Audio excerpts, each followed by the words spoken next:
Frontline is a presentation of Documentary Consortium. The 16-inch guns of the battleship Wisconsin have been pounding Iraqi artillery positions for days now in preparation for the ground war. Allied forces have reason to fear Iraq's big guns. They are among Saddam Hussein's most lethal weapons. Used with deadly consequence in the Iran-Iraq war, these howitzers could shoot chemical and biological shells farther and more accurately than any field artillery in the U.S. arsenal. What are those guns? Is that an accurate statement? Isn't that a superior capability he has? It's a question the U.S. prefers not to answer. We have heard about those reports, but we can't confirm them. Tonight, the story of those weapons and the man who made them. He certainly was, as far as artillery equipment was concerned, an absolute technical genius. How did the U.S. support this man? And what were his secret dealings with Saddam Hussein? And who killed the brilliant arms designer last March? Tonight on Frontline, the man who made the Supergun.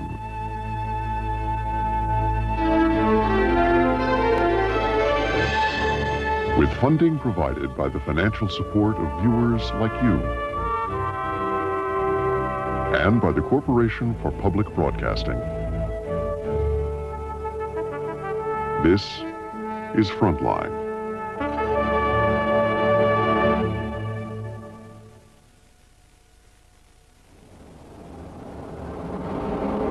They'd been following him for months. They'd been monitoring his every move.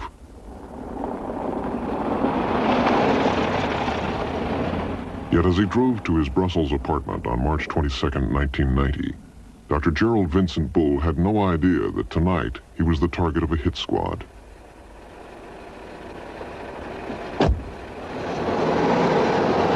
It was definitely a complicated operation by a state intelligence organization and carried out by some 80 people.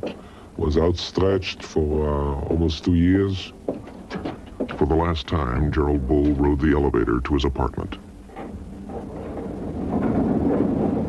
In his lifetime, his guns and shells had been sold around the world.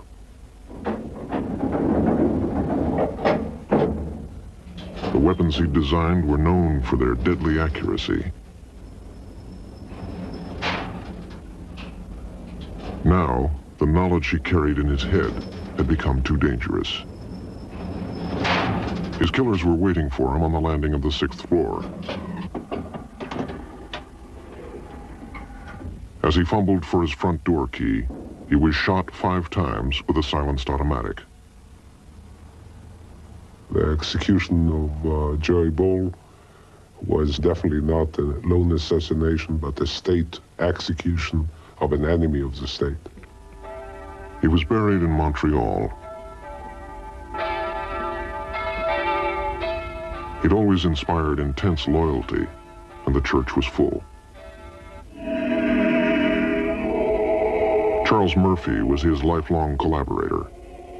Jerry Bull was a person who had a deep impact on a number of people around him. I could see the impact from his funeral, where there were 600 people there who came from all over the world, from all periods of his life, from the time he was a graduate student, the time he was in prison, the time he worked in Europe. He had such an international standard in the artillery world, of course, that, well, you couldn't go any place without dripping over Jerry Bull's name somehow. Bull's death only added to his legend and to the mystery surrounding his latest and biggest project. Within a week or 2 weeks after the execution of Bull, you have an avalanche. You have companies under investigation. You have the British Customs and MI5 moving very quickly. You have material appearing in the UK. You have the same thing all over Europe. British Customs had seized 8 crates. Inside them were 8 huge steel tubes. The manufacturers claimed they were part of a petrochemical plant ordered by the government of Iraq. But British Customs had been tipped off that they were part of a weapons system, one that had been forged and milled to the exacting specifications of the late Dr. Bull. Put them together, and you have the world's biggest gun barrel, over 3 feet wide and over 100 yards. But artillery experts questioned how a gun made of sections could contain the explosive pressures needed to fire a projectile 1,000 miles or more.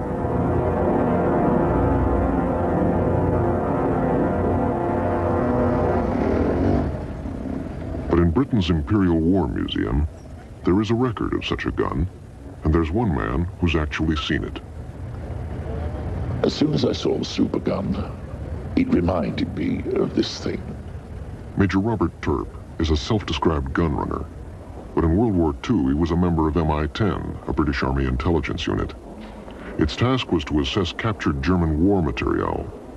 In 1945, in a bombed-out munitions factory, he discovered the secret plans for a Nazi terror weapon, the V3. The V stood for vengeance.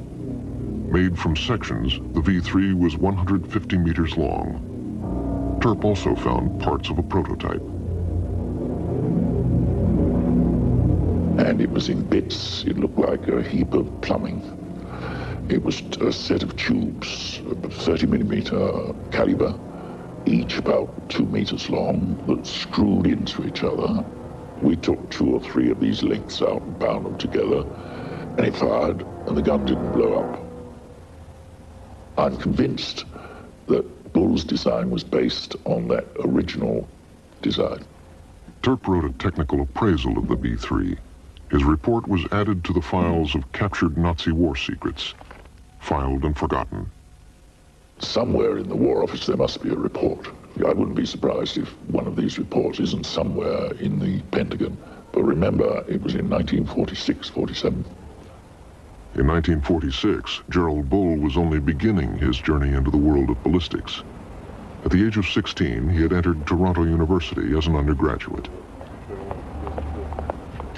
Classmates remember him as high-spirited. He enrolled in the engineering faculty and studied aerodynamics. Did you like Jerry Bull? Oh, yes, of course I liked him. Well, Instantly, sort of? Well, I don't know that instantly, but I basically liked him. He was obviously a bright young man who did well and made sense. Bull did his postgraduate work at the Institute of Aeronautics, where at the age of 22 he became the youngest PhD in Canada. Here he once worked round the clock for 3 days building a wind tunnel able to generate speeds of 3,500 miles an hour. Bull wasn't the most brilliant student in his class. He was more of a hands-on engineer than a theoretical scientist, but he did command attention, and he had enormous tenacity. Of course he was very stubborn, but I think stubborn people, provided they do things right, are very valuable, because that's how something happens, in fact. It doesn't happen through 10 committees that dilute things and end up with possibly nothing. Previously classified film preserves an image of a brooding Dr. Bull. The Cold War had just begun, and defense work provided a fast track for smart engineers. It is typical of the man that he was willing to get his hands dirty, lifting the prototype of an air-to-air missile onto its primitive launching sled. He's a brilliant engineer. He was a doer. He wanted to build things. He wanted to do things other people couldn't do. He wanted to promise to do things that people said couldn't be done. The wraps are taken off secret Canadian defense research for the first time at Valcartier near Quebec City. Here at the Canadian Armament Research and Development Establishment, a team of experts have been working since 1945 to create weapons that will blunt a possible attack by intercontinental ballistic missiles. Developing rocket systems for this early Star Wars system meant more work in wind tunnels. But testing models in hypersonic wind tunnels was time-consuming and expensive. Bull had a brilliant alternative. Why not shoot them down the barrel of a gun? Adapting existing technology was the nature of Bull's genius. He did very smart things at Cardi in a very simple way. He developed an original and effective and incredibly cheap way of measuring aerodynamic properties by observing the signature that a model left by being first shot from a gun, by using a very simple device, paper screens. By observing this signature, measuring them up, you could determine the progress of the motion of the model. Well, from this you can determine its aerodynamic characteristics. On press day, Carty's Golden Boy posed by his cannon.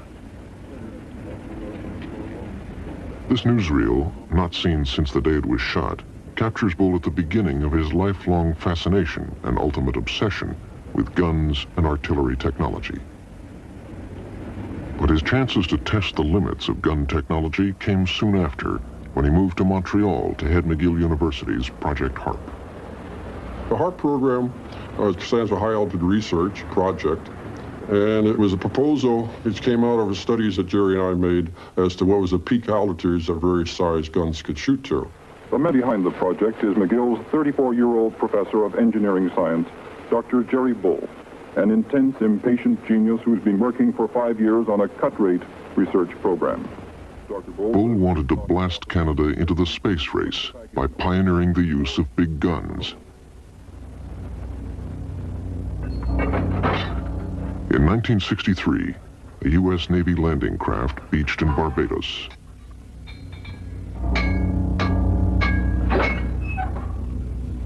The U.S. Army and the Canadian government were funding HARP. A 16-inch cannon with a barrel 60 feet long was to be Bull's mammoth test tube.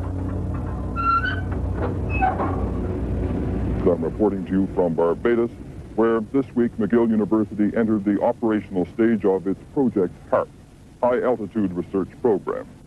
It's as unlikely a project that ever jointly involved a university, half a dozen Canadian companies, and the United States Army. The U.S. Army presence was a sensitive issue at HARP, where Dr. Bull liked to stress the peaceful purpose of his projectiles. These were 10 minutes for Dr. Jerry Bull. Years of calculation, trials, and errors would soon be put to the test. Would the projectile behave as miniatures had in the laboratory? More than 60 cameras were on hand to record the shot. The cannon was elevated to 80 degrees, higher than any of this type had ever gone before. Cameramen were moved away from their sight. As the countdown continued, Dr. Bull was the last to seek refuge in the HARP bunker.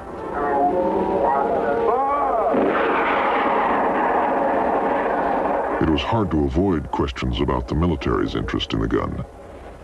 Well, now this gun was commissioned for peaceful research. How do you explain using the data for the military? Well, I think that may be just a matter of semantics, really. It was commissioned for peaceful research, but all of the Army's research is necessarily headed toward the things the Army is interested in. Well, that's rather a tough question. We felt that the Americans would be more interested in the technique because of their very diversified program and their known diversified approach to all problems. We thought they'd be more receptive to coming out with something that was perhaps not as conventional.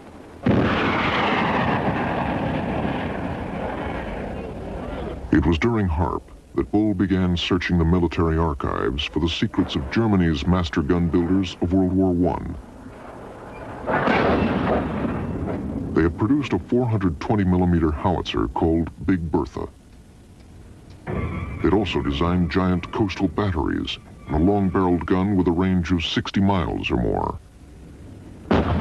Jerry's concern was always what could he do bigger and better? What forefronts of engineering capabilities could he push? And during the HARP program, obviously, we'd used all the guns that were available then. In the process of doing that, we got particularly interested in what's called a Paris gun, developed and used in the spring of 1918. Built by Krupp, the Paris gun shelled the French capital from a range of 75 miles. It was the first city-busting terror weapon, but the Germans destroyed it immediately after the armistice. It was one of the mysteries in the post-World War I era, exactly what happened to all the ballistic data that was involved with the Paris gun. Gradually, it has emerged that Bull himself had quite a hand in unearthing a lot of it and remodeling most of it using computers. Bull and his partner Charles Murphy actually wrote about the Paris gun. In their book, they calculated the gun's geometry and its internal ballistic behavior. It seems to be sort of a major sort of a guiding light throughout his commercial and scientific life. The most obvious lesson to be learned from the Paris gun was think big. To achieve additional range, the German engineers had made a sectioned gun barrel. Bull did likewise, joining two 16-inch Navy guns together. In 1966, Bull's launch team set the world altitude record for a gun-fired projectile. Bull was aiming to enter the space race with his big gun. Obviously, one difficulty of shooting from a gun is that you have very high accelerations. What's higher than a rocket? A rocket might have acceleration of 30 or 40 Gs. In the case of the 16-inch gun, we had accelerations like 20,000 G.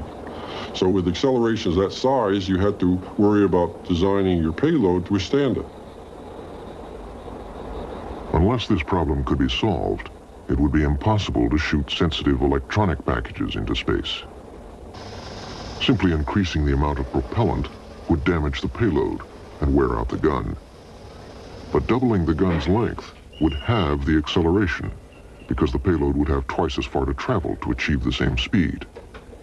A longer gun also needs less propellant to achieve the same range. And the natural thing to do is say, well, we got a 16-inch gun, what would a 32 do? Twice as big. So we went through engineering calculations at that time and reported on in unclassified reports about what would be the performance of such a size gun.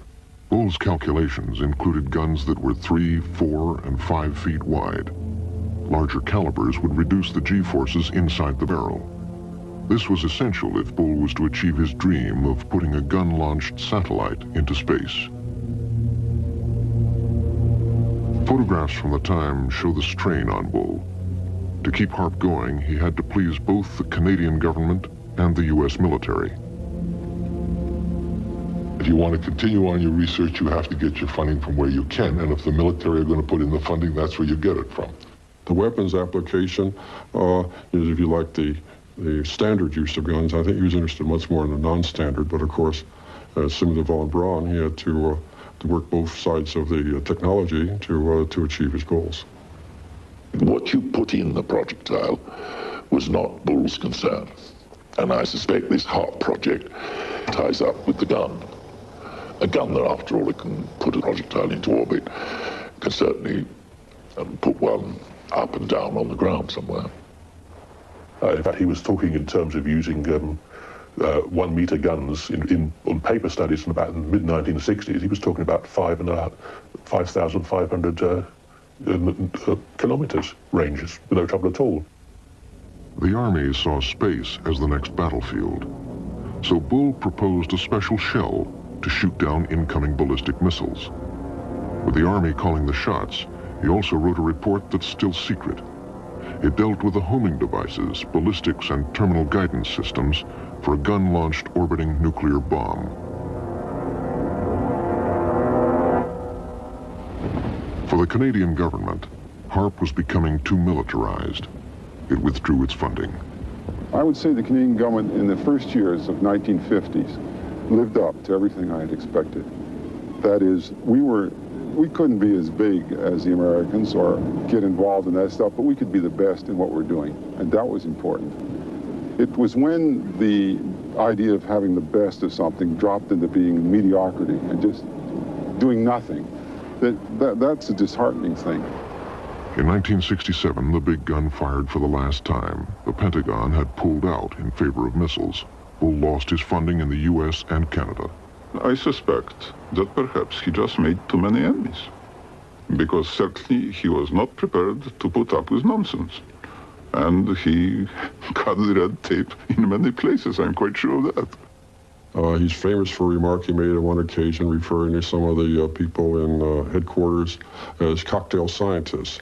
And this created a very difficult atmosphere on those who felt he was referring to them. And I'm sure they remembered that for some time. Desperately disappointed, Dr. Bull returned to Quebec. Here, he acquired an 8,000-acre site that straddled the border between Canada and the U.S. He went into the arms business with a company called the Space Research Corporation. From the air, it was possible to make out a firing range, and on it, a big gun, just like the one on Barbados. There's no doubt where Bull's heart lay, but for the moment, his long-range dreams had to be put on hold. He had some contracts with the U.S. Defense Department, but he needed new customers, and what they wanted were smaller, conventional weapons. Once again, Bull showed his genius for making new technology from old. Bull's corporation produced a package for Third World armies to modify and upgrade old gun systems. And he began to rethink conventional artillery assumptions from barrel to breech. The result was his own extraordinary invention, the Gun Canada 45, the prototype for a new 155mm howitzer. Later versions bore Dr. Bull's signature, the longer barrel, which to this day can outshoot anything in the armories of NATO or the Warsaw Pact. Artillery specialists came, saw, and were impressed. I met him once when I was in Canada in the late 1970s, when we were taken over there just to see the GC-45. That was demonstrated coming into action and firing a number of rounds. Basically, he developed a 45 caliber barrel and it enabled you to fire a 155 projectile to a range of 40 kilometers, almost double the range of existing artillery at that time, and to do it with accuracy, because that is what counts. Bull's work on ballistics was considered so valuable that in 1973, by special act of Congress, he was made a U.S. citizen. He had developed a brand new shell. Bull's extended-range, full-bore 155mm shell had base bleed at the bottom end. This released burning gases and reduced drag, giving it a range of 24 miles, 6 miles more than the standard NATO shell. Tests also showed it had twice the terminal lethality of its NATO counterpart. The shell should have been a winner, but perhaps because Bull was still the outsider and not part of the Pentagon old boy network, the U.S. Army didn't buy it. But Bull had gone into production. He desperately needed a large order. Then he found a customer, but with catastrophic results. His legal troubles began in 1977. This ship, the Tugela-land, was carrying a cargo of space research shells and gun assemblies. It was a voyage which violated a UN arms embargo and broke the laws of Canada and the United States, because the Tugela-land was bound for South Africa. South Africa's army needed Bull's shells for its war against the Marxists in Angola. Washington had tilted toward the South Africans in the war, and supplying Bull's shells to them would serve that policy. The CIA promised to help. For them, it would be a deniable operation. The way it would be handled would be that South Africa would be told where these rounds were available, these 155 rounds, and that they could contact and make the arrangements themselves. The case officer was a Major Clancy. Clancy would definitely have been following orders. He would have been working with Africa Division Chief on this. Major John Clancy III was the CIA paramilitary officer given the job of finding shells for the South Africans. Through a CIA arms dealer, he was put in touch with Bull's Space Research Corporation. He told me himself that he was looking for some 155 rounds and that he had found some. He had found them in Belgium. Here, Bull had opened an office to market his shells. The man who had helped him set it up was an American arms dealer called Jack Frost. I told him that if they had no artillery capability, that the acquisition of space research technology was rather useful. Shortly after that conversation, a party of South Africans flew to the United States to meet Dr. Bull, but they hadn't told Frost about their visit. I heard of the visit to SRC by a friend of mine who described it this way: as a load of money to be made. The South Africans are in here doing all kind of business. The visit to space research infuriated Frost, who feared he was about to be cut out of his 10% commission by Dr. Bull. I immediately called SRC Dr. Bull, and he admitted he had a visit. And at that point, I said, well, you can't continue this because it's illegal, and you better stop immediately. His response was, well, Jack, we don't think we'll do anything because it looks as if it's too chancy. To make doubly sure he wasn't being double-crossed, Frost informed the United States Office of Munitions Control that Bull and the South Africans were discussing breaking the arms embargo, but it made no difference. Within weeks, Bull ordered 60 cannon barrels and 50,000 semi-finished shells from a U.S. Army munitions plant.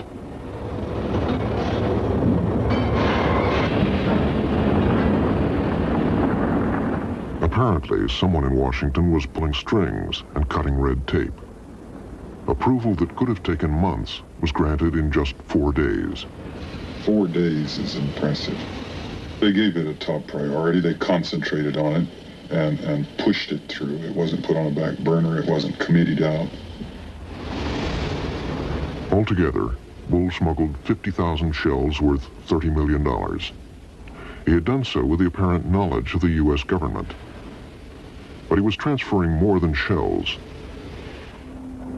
He was passing on technology that would in time enable the South Africans to make their own sophisticated artillery. But Bull's activities were now being investigated in 4 countries. He was also beginning to feel the heat from the media. Naively, perhaps, he agreed to be interviewed by a British reporter about some shells that were supposed to have been shipped to Spain. Are you sure they're in Spain? I know that well, yeah, some of our people said they've talked to them and seen them in Spain, and according to what we've been told, they were re-exported out of Spain on a ship called the Breezan, and it gave its destination as Canada. Only guess what? Where did it go? South Africa. To South Africa. I haven't got it. We'll certainly check it. Now back home in the U.S., Bull was also being investigated by Special Agent Larry Curtis of the U.S. Customs Service. He was surprised to find evidence leading to the U.S. government. Well, during the course of the investigation, I went to the CIA in Washington. The door was shut on me. I was not allowed to make direct contact. He also found the letter from the arms dealer Jack Frost to the Office of Munitions Control. He had information which he had supplied to the Department of State prior to our investigation. Nothing, to my knowledge, was followed up on of his original information. Is it safe to kiss under women? But the evidence against Bull was mounting. Behind the smiles, his life was falling apart. His companies were going bankrupt. Even though one part of the U.S. government had seemed to encourage his dealings with South Africa, another was now bringing criminal charges against him. We were talking about indicting 15 individuals, I believe 3 countries, and 5 corporations. But then, the weekend before the trial, Bull and his partner, Rogers Gregory, went into a huddle with the U.S. attorneys. A deal was being struck. When I was advised the following Monday that Bull and Gregory were the only ones being indicted, I was totally surprised, very disappointed, and bewildered as to the results. The next day, Bull pled guilty. The effect was that evidence of government cover-up and CIA collusion in Bull's South Africa deal was never heard in open court. I was told that the reason we never went any further was because there had been a phone call from the White House. I took that to mean there had been a phone call from the White House, the main justice, stating, don't go any further with the investigation. Whatever happened behind the scenes, Bull was left to fend for himself. At the time he did plead, he did not think that he would go to jail. He thought it would be a fine.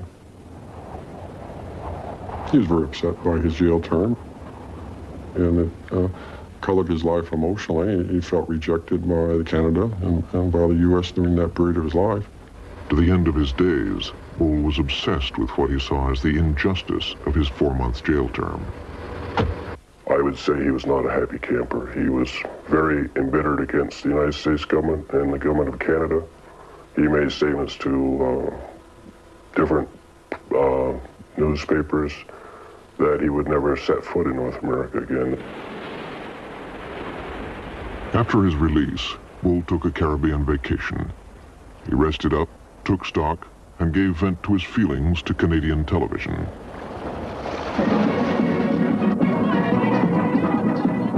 The only way Dr. Bull can get even is to sell his brains now to a foreign country. He says he's turned his back on Canada for good. I feel more than betrayed. And I feel that all of the memories and all the traditions and everything that I thought the country stood for has been betrayed. They think they've degraded me? They haven't. They think they've broken my spirit? They haven't. What I did and what I built, to see it cheapened, to see people trying to degrade me personally as a common criminal. For what?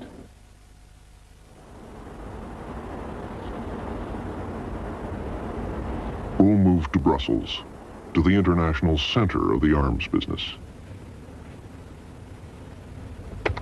Word of his arrival reached men like Sarkis Saganalian, the Miami-based arms dealer. And I had a friend in Paris. He said that Jerry Bull is out of the jail. This is in 1981 now. And he's not living anymore in Canada or in the United States. He's living in Belgium, in Brussels. I said, when you see him, say hello. Everybody in the arms business fetches up in Brussels. In the same way as they say all roads lead Rome, all guns point from Brussels. 1981 was a good year to be in the arms business. Iran and Iraq were fighting a protracted war. In Iraq, they called it Saddam's War. Despite the bravado, Saddam's war was not going well. Saddam needed better artillery than his outdated 130mm Soviet guns. Remembering Bull's ability to upgrade old guns, Sarkis Saganalian spotted a business opportunity. I brought this to Jerry's attention, and he said, yes, let's see what we can do. They tore the gun apart. The time went by, it's 6 months, 7 months. I never get anything from Jerry except paying him money. At that time, I find out that Jerry is flirting with Chinese to build the gun over in China and sell it to us. So he's playing both sides. He plays, you know, two ends against the middle. You know, you can never get anywhere with this guy. And which I said, Jerry, you go your way and I'll go my way. Despite U.S. restrictions on the transfer of military know-how to China, Bull, still an American citizen, had been dealing with Beijing for years. But Washington was tilting toward China, and in Bull's case, the law was not being rigorously enforced. Basically, the Chinese had a large number of old systems of Soviet design. They really wanted to have systems with a longer range, and that's where Dr. Bull came in with his 155 45 caliber systems.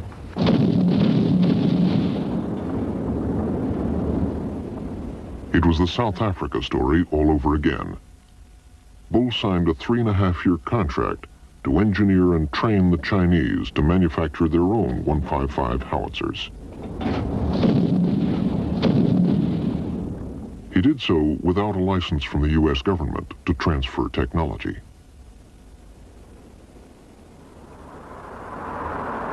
Bull's dealings with China came to light one evening in 1984 when one of his close associates, Dennis Lister, was stopped at the Canadian border by U.S. Customs. Hi. Where do you live, please? Canadian call? Late in the evening on March 23rd, I was notified that Lister was at the port of North Shore, Vermont, and that he was carrying a metal suitcase, and that the suitcase had been examined and it contained a great deal of documents. Dennis Lister was carrying computer disks, blueprints, and a contract with China. As I recall, there were 10 individual contracts, and in fact, the contracts were initialed with the initials GVB, which I recognize as the initials of Dr. Bull. The contracts had an estimated value of approximately $25 million. Curtis had a strong case against Gerald Bull, but in 1984, relations between Washington and Beijing were close. Curtis was shut out once again. There were some classified documents. They never were declassified. I never got any action on this, and I followed up on it 2 or 3 or 4 times, attempting to get these documents declassified so that I could present them to the U.S. attorney, grand jury, or whatever was needed. But by now, Bull had another deal in the works, this time in the Austrian city of Linz. Adolf Hitler used to paint watercolors in Linz. He built a munitions factory here and named it for Hermann Goering. Today, it's a steelworks called Voest-Alpine, which in the early 80s was interested in Bull's guns.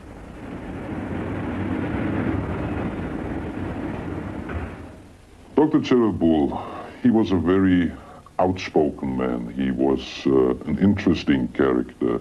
He emptied a bottle of whiskey so fast you couldn't compete with him.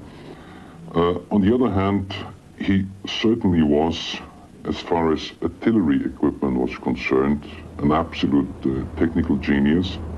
Voest-Alpine bought a license to manufacture Bull's GC-45 cannon. It may have been the best gun in the world, but it was expensive to develop and build.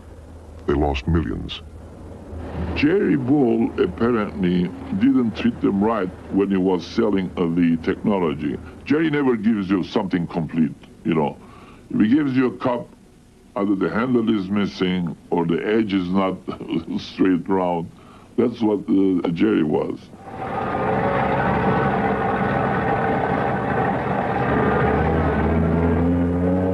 But in the end, the Austrians smoothed out the bumps in the system. Iran and Iraq soon were customers. The United States had banned arms sales to both countries, which were then at war. But Washington favored Iraq and had reason to look the other way on transactions there. And Saddam Hussein was sold on the Austrians' towed howitzer. The Austrian Minister of Interior had a discussion with Saddam Hussein, and well, Saddam said, to make it short, well, where are our guns, and can't you speed up delivery? We require them urgently. By now, Saddam's war had bogged down into bloody trench warfare.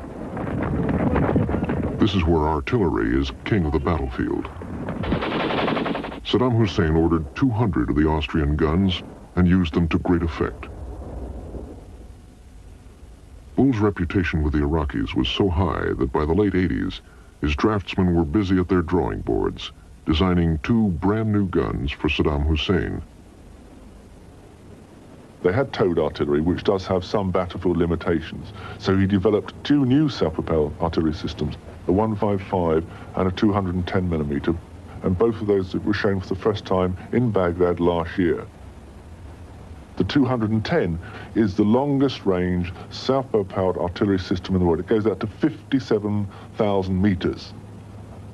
So that is unique. But it also bears a striking resemblance to a self-propelled gun called the G6. Based on Bull's designs and made in South Africa, it too has been sold to Iraq.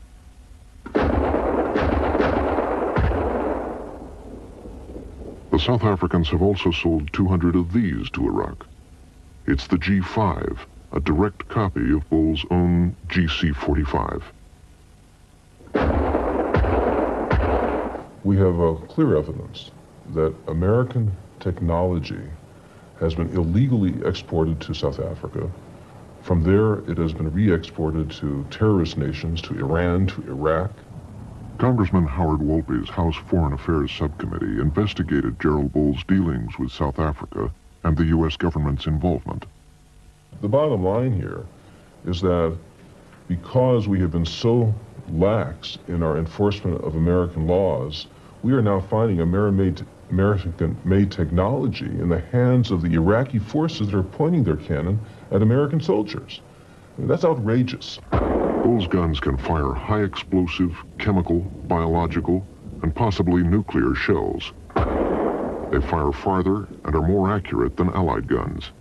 Saddam Hussein has bought 200 from Austria and 200 from South Africa. Bull's howitzers are now in the front line of the Gulf War.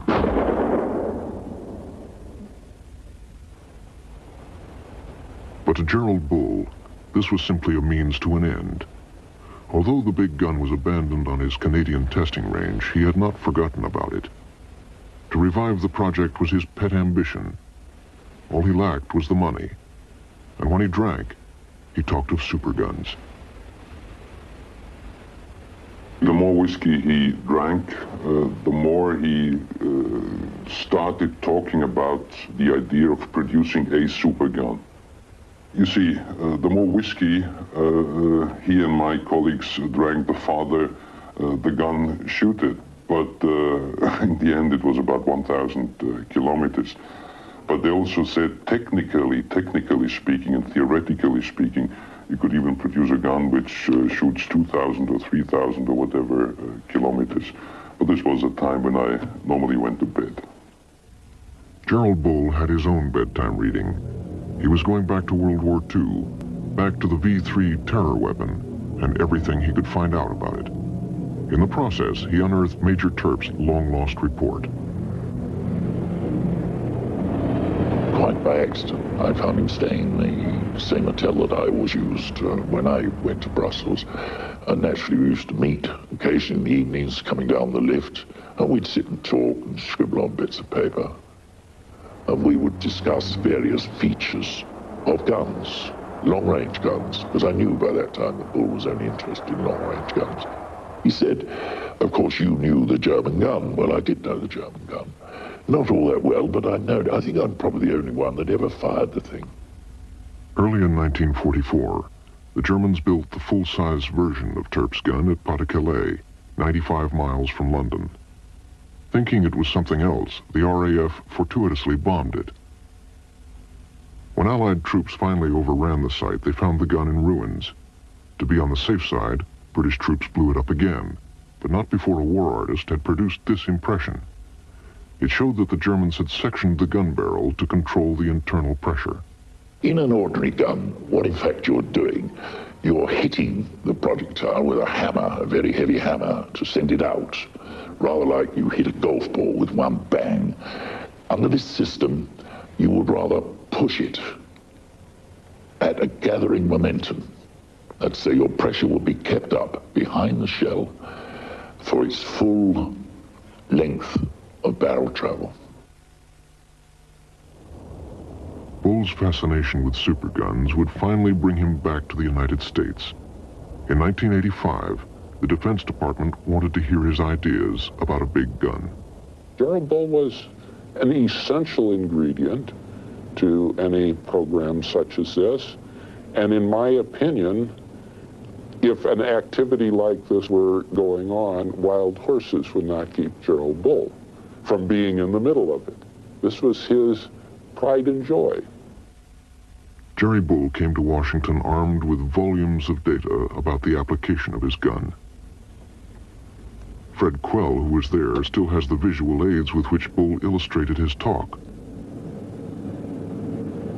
What he did was to first summarize the whole history of gun development, including the Paris gun, the Big Berthas, the Doras, and so on that the Germans built. And then he went in detail through the HARP program. During the HARP project, Bull had always stressed the peaceful nature of his research, but what he was now proposing was an intercontinental cannon. The applications he was illustrating were strictly military. Jerry outlined how you get ranges that could go all the way out to 6,000 miles. And then Bull unveiled his masterwork, the plans for a supergun that he'd been refining for 20 years, sectioned like the Paris gun and with the low internal pressure of the V3, a gun which he described as industrially feasible and costing a mere $10 million. But once again, his hopes were dashed. The Pentagon passed on the project. Let's put it this way. If one's ideas and capabilities are not appreciated at one location, it is only natural to see if you can find another customer. And as near as we can ascertain, Jerry did find a ready and willing customer in Saddam Hussein in Iraq. The best evidence suggests that Bull was in Baghdad in 1988, and that was the year Saddam Hussein gave the go-ahead for the Supergun project. A cheap, simple strategic weapon, its attractions for Saddam Hussein were obvious to Israeli military men. They don't have their superiority. They don't have the know-how in final guidance. And therefore, the last solution that they can have, it's the supergun. Taking the case of Iraq, you only need two guns, possibly, one facing east, one facing west, and you can command most of the Middle East.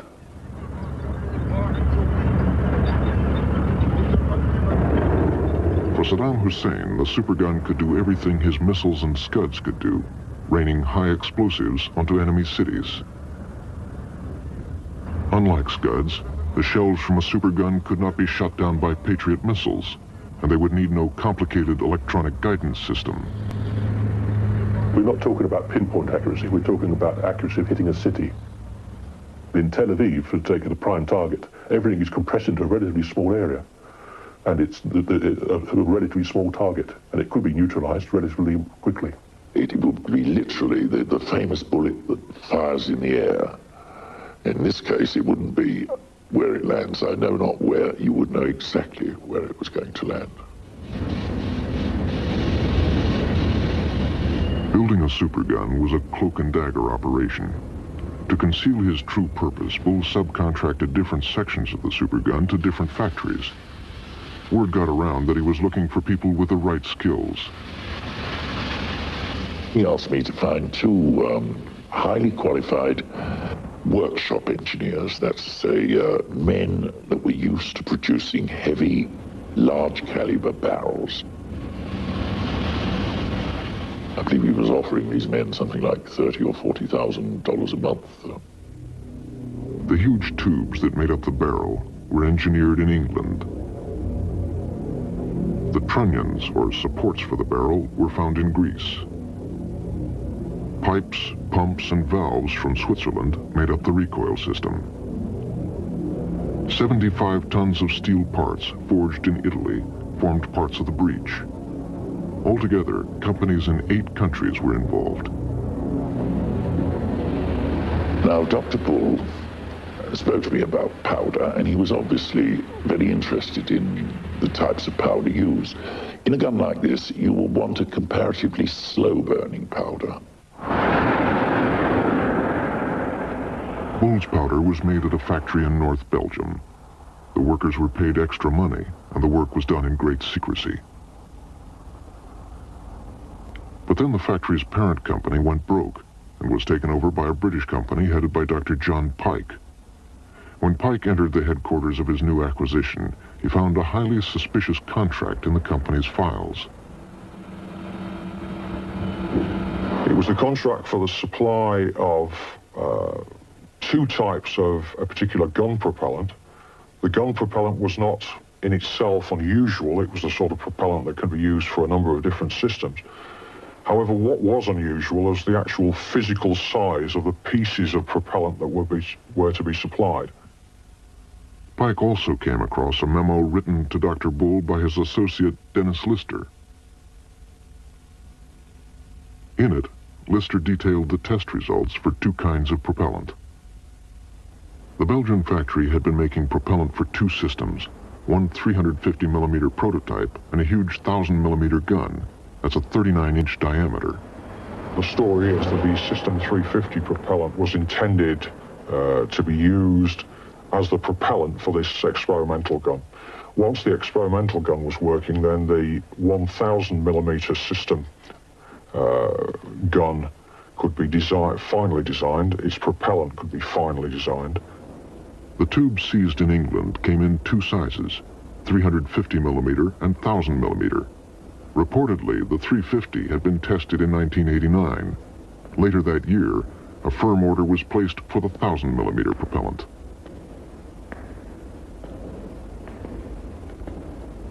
By the end of 1989, the plot to build the Supergun had been penetrated, and now Dr. Bull himself had become a target of Israeli intelligence.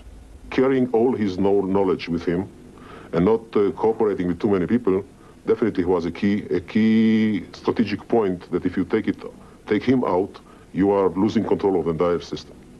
In a sense, he had no governmental protectors.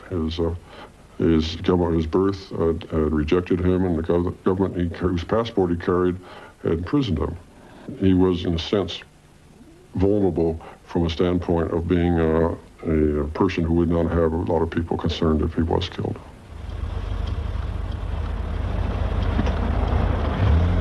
Bull apparently knew his life was in danger. He told friends about threats from Israeli intelligence, Mossad. An Israeli journalist who specializes in intelligence matters, David Halevi, investigated Bull's death for Frontline. His account is based on briefings from a senior officer in Israel's Ministry of Defense, a top Mossad official, and conversations with two field agents. Another warning was offered to Bull. The guy saying, "Sir, if you carry on, we will have to take harsh action against you, against your companies, and against the people involved with you." I basically walked away from the meeting. I mean, he said, "I don't want to listen, I heard enough." With Bull, it was a lost case. His fate was sealed. Two teams of assassins arrived in Brussels. One team waited at his apartment building, while another was outside the office as Bull was picked up to be driven home. Only days before, his prototype gun had been tested in Iraq. It seemed Bull's lifelong ambition to build a supergun was about to be fulfilled. And the moment he leaves the office, they click on the closed-circuit network indicating that he left the office, that they are following him. Bull was apparently oblivious to the danger he was in. The moment he entered the apartment building, 2 clicks.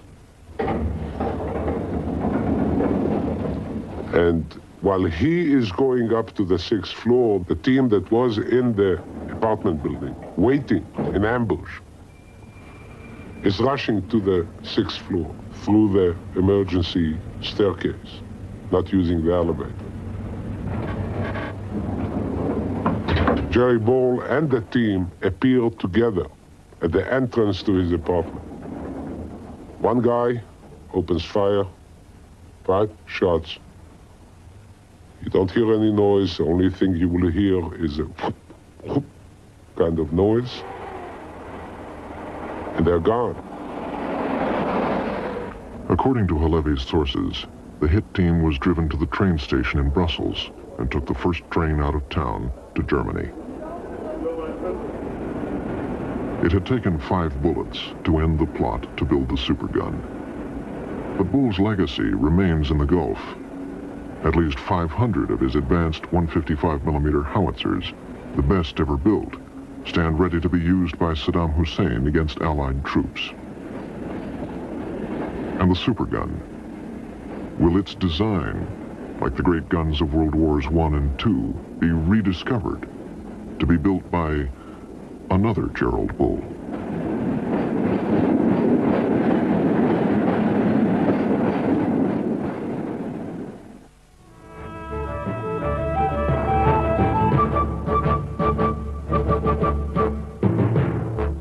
Your thoughts about this program are important to us. You may share them now with a call to the WGBH response line at 876-WGBH. That's 876-WGBH. If you'd like to respond to tonight's Frontline report, The Man Who Made the Supergun. Stay with us now for the concluding episode of the landmark television series, Eyes on the Prize. Television as it ought to be, next to 10.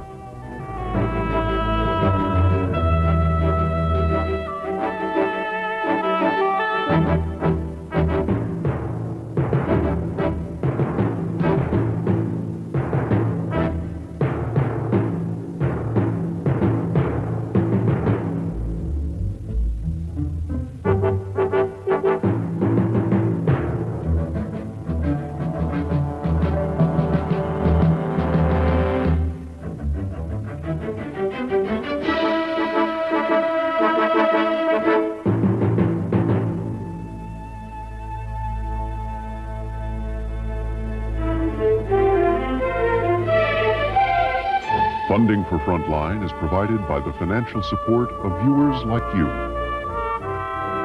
and by the Corporation for Public Broadcasting. Frontline is produced for the Documentary Consortium by WGBH Boston, which is solely responsible for its content.